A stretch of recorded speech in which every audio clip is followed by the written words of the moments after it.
Shalom, mes chers amis. Voici la pensée divine numéro 143. Le soutien de Dieu au juste. Psaume, le chapitre 41. Nous allons découvrir un aspect de la manière dont Dieu soutient le juste dans ses difficultés. Le psaume montre quelques réalités par lesquelles le juste peut aussi passer.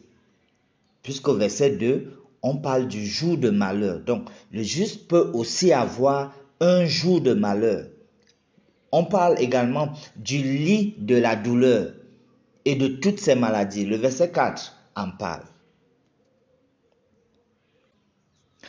Au regard donc du jour de malheur que le juste peut avoir, d'autres versets nous montrent l'attitude des ennemis du juste.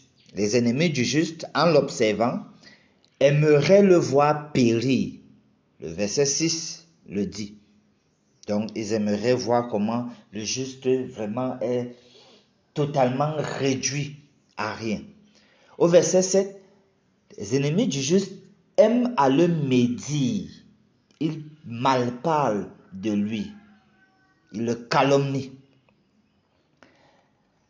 Face à tout cela, le juste, le psalmiste ici, il prie l'Éternel en disant au verset 11, et c'est capital, le verset 11, « Toi, Éternel, aie pitié de moi et rétablis-moi, et je leur rendrai ce qui leur est dû. » Aie pitié de moi et rétablis-moi.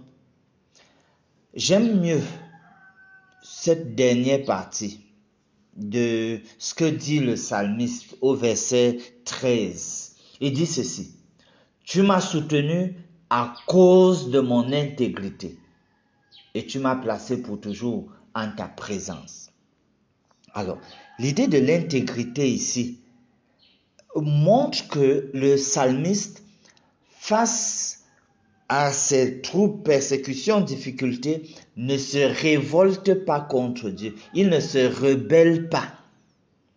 Il ne décide pas de mettre de côté la loi de Dieu. Parce que je crois que souvent, nous pouvons en être tentés lorsqu'on traverse quantité de difficultés.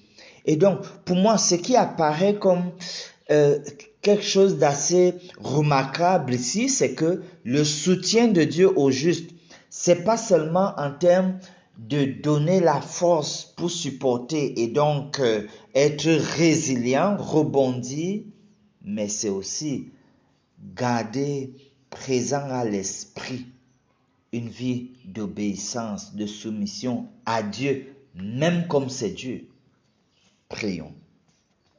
Béni sois-tu, Seigneur. Grand Dieu, Père majestueux, je te loue et je t'adore. Toujours et toujours, merci pour ta présence. Juste savoir que tu es présent, tout à côté de chacun d'entre nous. Qu'importe ce que nous traversons. Merci, précieux Père. En ton temps, tu daigneras intervenir et réduire au silence nos ennemis. Aie donc pitié de nous. À la gloire de ton nom et au nom de Jésus, nous prions. Amen.